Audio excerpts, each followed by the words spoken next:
Welcome, man. Welcome back to the channel, guys. Real quick.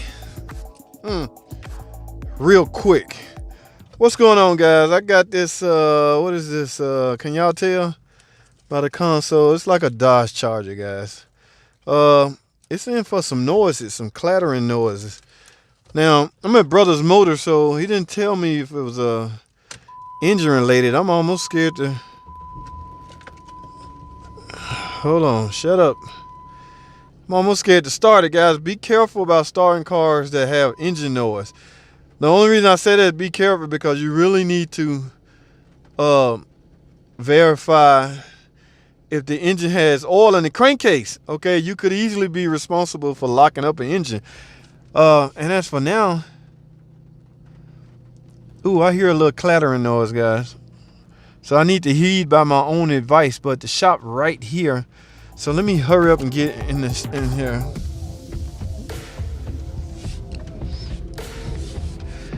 All right.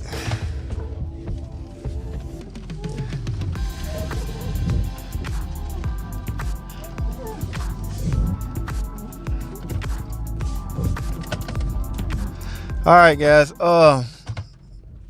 Yeah, okay. Yeah, I hear a little clattering noise.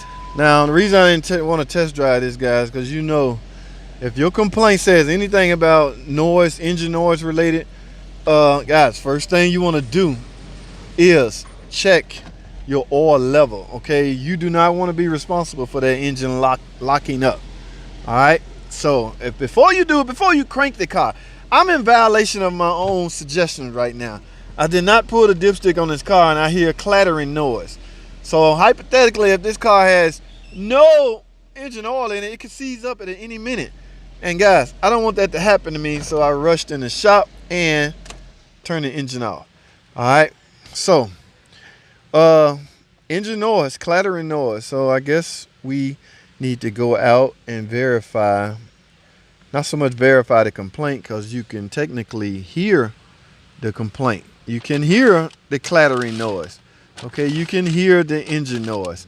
So let's go out and see where we at, guys.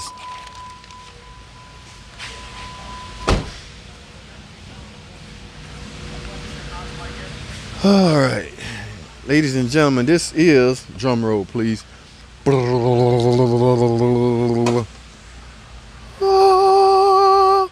What do you know? A 2.7.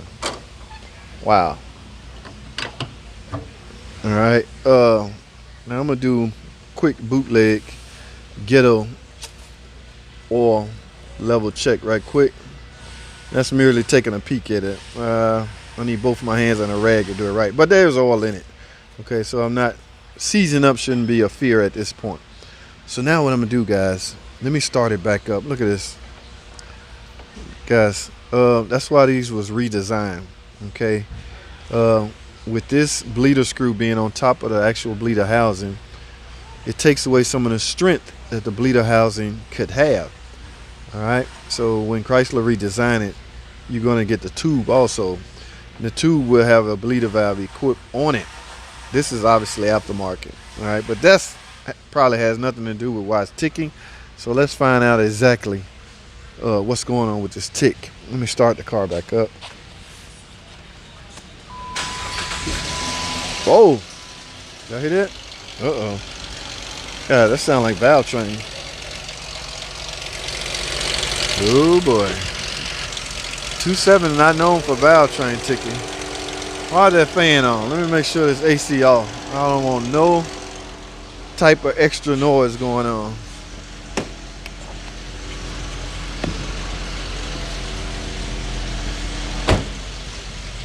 All right, y'all hear that clattering noise?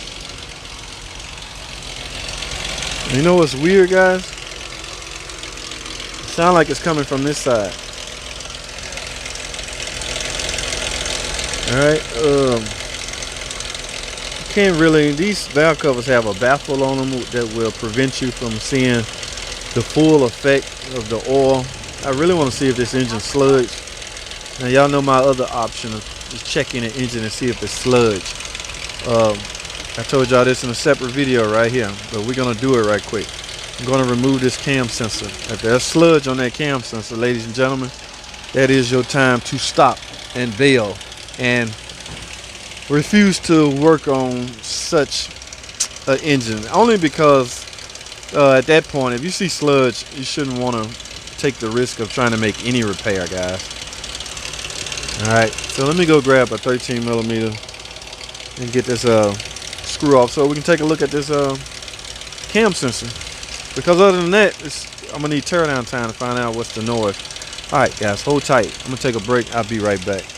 Remember guys, all we want to do is look at the externals of the cam sensor. We're just trying to see if it's coated with sludge. If that's the case, like I say, that's a good time to bail.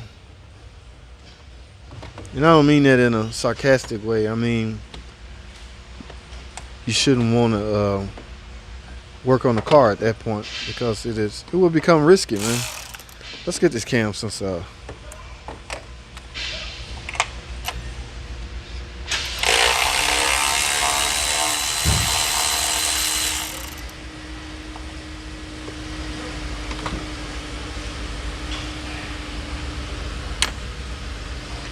And ladies and gentlemen, what we will find is, come on, baby. Whoa, look at that, guys. Look at that. Y'all see that? Nope. It is my time to bail. I refuse to work on this car because it's highly likely that the sludge contributed to most all is ill. The valve train problem, whatever ill is they have right now, guys. I'm done. Okay, I'm literally done. That's a wrap. Look at that. I want y'all to get a good view of that. There's a chunk of sludge right. Ah. Look at that sludge. Look at that, guys. Nope. This engine was not maintained properly. You don't want to be the.